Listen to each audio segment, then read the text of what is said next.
I love you. আপনারা দুইজন একসাথে আমাকে কেন প্রপোজ করতেছেন? আরে আপু, আমার বন্ধু আপনাকে ভালোবাসে, ও প্রপোজ করতেছে, আমি আপনাকে করতেছি না। ওর হইয়া আমি আপনাকে বইলা দিলাম আর কি। আপনার বন্ধু যদি আমাকে ভালোবাসে তাহলে উনি নিজের মুখে বলতে পারে না ওনার কি মুখ নাই? মুখ তো আছেই, কিন্তু কথা বলতে পারে না। কেন কথা বলতে পারে না কেন? মানে বোবা। পৃথিবীতে কি ছেলে মানুষের অভাব পড়ছে যে আমি দুনিয়ার সব ছেলে রেখে একটা বোবা ছেলের সাথে রিলেশনে যাবো? কেন যাবো আমি?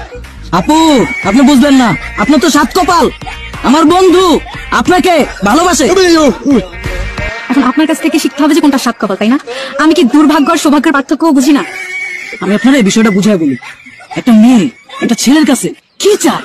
সময়, যত্ন, ভালোবাসাই তো। আমার বন্ধু কোনো কাজ করে না, ও আপনাকে সারাদিন সময় দিবে, আপনার যত্ন নিবে, আপনাকে ভালোবাসবে। কাজ করে না কেন? আপু, আপনি বিষয়টা এখনো বুঝলেন না। ও কাজ করবে কেমনে? ও তো বোবা, ওকে কেউ কাজ দিবেই না। আর আপনি যদি আমার মতো সুস্থ একটা ছেলেকে বিয়ে করেন, ও তো সারাদিন চাকরি করবে, নাহলে ব্যবসা করবে, রাইতে এসে আপনার সাথে ঘুমাবে। কিন্তু আমার বন্ধু কোনো কাজ করে না, ও সবসময় আপনার টেক কেয়ার করবে, আপনার যত্ন নিবে। ওর তো ব্যবসা চাকরি করার কোনো প্যারাই নাই।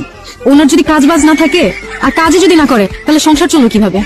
এটাও বুঝতেছে না। আমার বন্ধু এক বাপের এক ছেলে, বাবা নাই, মারা গেছে, আর মা আছে। ঢাকা শহরে বাড়ি আছে দুইটা। মাসে বাসা ভাড়ায় উঠায় 3 লাখ টাকা। কি নাই ওর? টাকা পয়সা, বাড়ি গাড়ি সবকিছু আছে। মাসে মাসে ও আপনারা নিয়ে ওয়ার্ল্ড ট্যুর দিবে।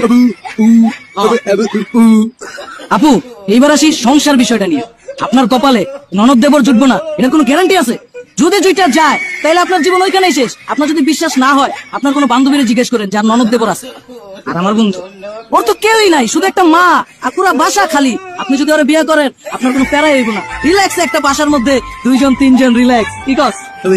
আর সবচেয়ে ইম্পর্টেন্ট বিষয়, আমার বন্ধু তো বোবা, ও আপনার অনেক ভালোবাসে। আপনি যদি ওরে বিয়ে করেন, ও যদি আপনার কোনোভাবে পায়া যায়, ও তো কোনো মেয়ের দিকেই তাকাইবো না। ও চিন্তা করবো আমি বোবা, একটা মেয়ে আমার ভালোবাসে।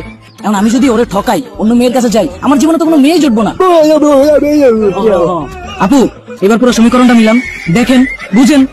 এমন একটা ভালোবাসার মানুষ পাইতেছেন যে সারা জীবন আপনার ভালোবাসবো, আপনার যত্ন নিবো, আপনার টেক কেয়ার করবো। আর সংসারে কোনো অশান্তি নাই, ও আপনারা ছাইরাও যাইবো না, টাকা পয়সার কোনো ঝামেলা নাই, আর ননদ দেবর তো নাই। আর কিছু চাই আপনার? কোন ওই তো চুপ করে দাঁড়া রয়েছে।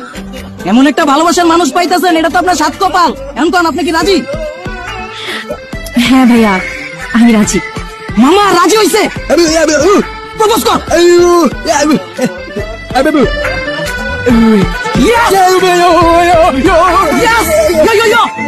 আসলে ভাইয়া, ওর সাথে না আমি একটু পার্সোনালি কথা বলতে চাই। আপনি একটু যদি আমাদের একটু টাইম দিতেন। কথা বলবেন, সমস্যা নাই তো। এখন আপনার তো